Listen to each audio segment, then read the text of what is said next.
நிகழ்வை தலைமையேற்றி நடத்தி கொண்டிருக்கும் எழுத்தாளர் திருமதி மாதவி சிவலீலன் அவர்களுக்கும், இப்புத்தகங்களை ஆக்கி தந்த எழுத்தாளர் திரு பொன்னையா விவேகானந்தர் அவர்களுக்கும், மற்றும் இங்கு கருத்துகளையும் சிறப்புரைகளையும் வழங்கி வந்திருக்கும் திரு திலீப் குமார், பேராசிரியர் மகேசன் நிர்மலன், திரு நிராஜ் டேவிட், திருமதி அஹல்யா நித்யலிங்கம் அவர்களுக்கும், மற்றும் இங்கு கூடியிருக்கும் உங்கள் அனைவருக்கும் எனது பணிவான முதற்கண் வணக்கங்கள்.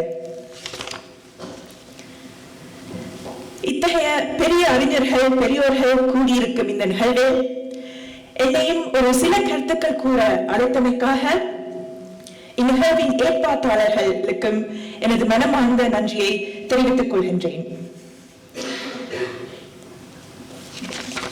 நான் பேசும் தமிழுக்காக என்னை முதலில் மன்னித்துக் கொள்ளுங்கள். நான் மேடைகளில் தமிழில் பேசுவது மிக குறைவு. தற்போதைய காலங்களில் நாங்கள் பெரிய முறையில் பல கலாச்சாரங்கள் உள்ளடங்கிய உலகளாவிய ஒரு சமூகத்தில் வாழ்ந்து வந்து கொண்டிருக்கின்றோம். வேலை, வியாபாரம், பொழுதுபோக்கிற்காக நாங்கள் பல இடங்களுக்கு செல்கின்றோம், வருகின்றோம். மேலும் பல்வேறு கலாச்சாரங்களை சேர்ந்த மக்களை சந்தித்து ஒருங்கிணைவதில் கூடுதல் மகிழ்ச்சி அடைகின்றோம். இவை அனைத்தும் மிகவும் நல்ல விஷயங்களே. மேலும் இது பரந்த உலகத்திற்கு நம் கண்களை திறந்து மற்றும் உலகெங்கும் உள்ள நமது வேறுபாடுகளில் ஒற்றுமையை பாராட்ட உதவுகின்றது. இருப்பினும் எல்லாமே உங்களிடமிருந்தும் உங்கள் அடையாள உணர்விலிருந்தும் தொடங்குகின்றது என்பதில் நான் உறுதியாக நம்புகின்றேன். நம்மை பற்றிய ஆழமான புரிதல் இல்லை என்றால் மற்றவர்களையும் அவர்களின் கலாச்சாரங்களையும் முழுமையாக பாராட்ட முடியாது. From this point onwards, I would like to speak in English because I would like to convey my message to my fellow young Tamil people. This book is a vital collection to all of us, and this is a book that I wish I had when I was growing up. And a couple of things for this. From growing up in a multicultural society, from the ages of about 12 to 20, I would say, we start getting these questions about who are we, what do we identify as, and where do we fit in this society that we find ourselves in. As young children, it's easy to listen to our parents and say, on Sundays we go to Tamil school, we have to wear certain outfits, and we do certain things because our parents tell us to do so.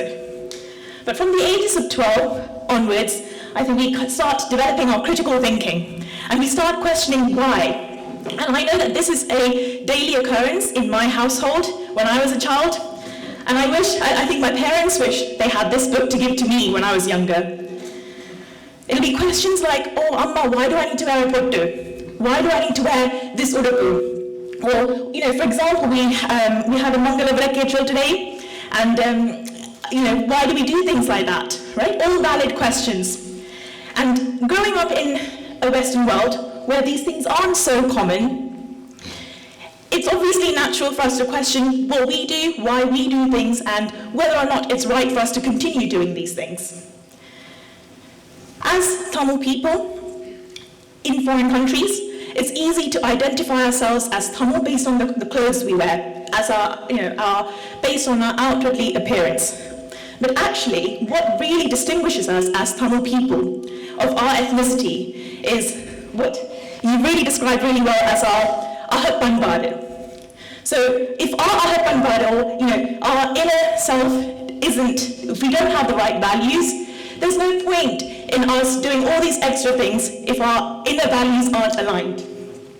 So for example, when we go and meet somebody and we say, Vanakkam, that in itself is just an act. But actually, if we understand why we do these things, it becomes more than an act. So we say Vanakkam because it's a way of us showing respect to somebody else.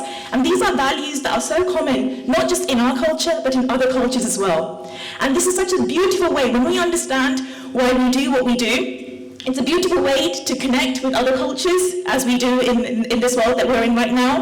And it gives us a sense of self-confidence because we come from such a rich heritage with such deep-rooted values that we can share with other people, and we can celebrate ourselves. A couple of things that I really enjoyed reading about, and I was fascinated by, for example, the reason that we put a column, okay? So I know that back home we put columns on special occasions, and some people do this every day with rice flowers outside. They look beautiful to look at. But actually, there's a lot more to it than just beauty. The reason we do this is because the act of doing a column is, one, it's physically good for you, but also it invites little beings like insects to come and eat at your rice flour throughout the day. So they keep your insects away from your household throughout the day, so it keeps your house clean. It's beautiful to look at. And also you're feeding these other beings throughout the day. So that's your act of kindness done for the day. In an increasingly globalized economy where we are living in times of climate change, I think a lot of our values it's essential to go back to a lot of our values of sustainability, living with nature, and actually not just following it ourselves, but sharing that with friends of other ethnicities. So I really liked what you wrote about the column. I really liked what you also wrote about eating from a banana leaf. Okay, again, we do this at weddings, we do this in temples, but it's a beautiful reason as to why we do these things. It might be seen as modern culture to go and eat from plastic plates, but actually eating from a banana leaf is way more environmentally friendly, it's more sustainable, and going forwards, I think we will see so many big corporations trying to push for this in the future.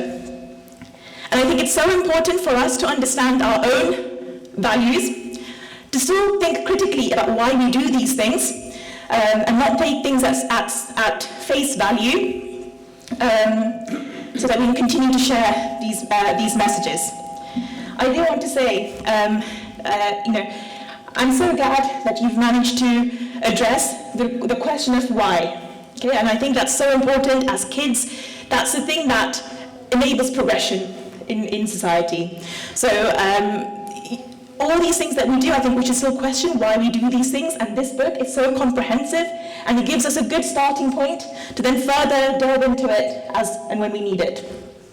And you've written this in like a very nice conversation, that like as a daughter asking her dad, why we do these things, why are we doing this, and I think as young people, reading this will give us good starting points to then go further into your own research, into your own, in your own academic fields, to then figure out why we do these things. And I think we actually need to have more scientific publications on these things as well.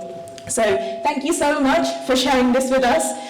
It's a real treasure for all of us. It's something that I've shared with my brother and sister and with all of my friends as well. So thank you again for this opportunity. Thank you.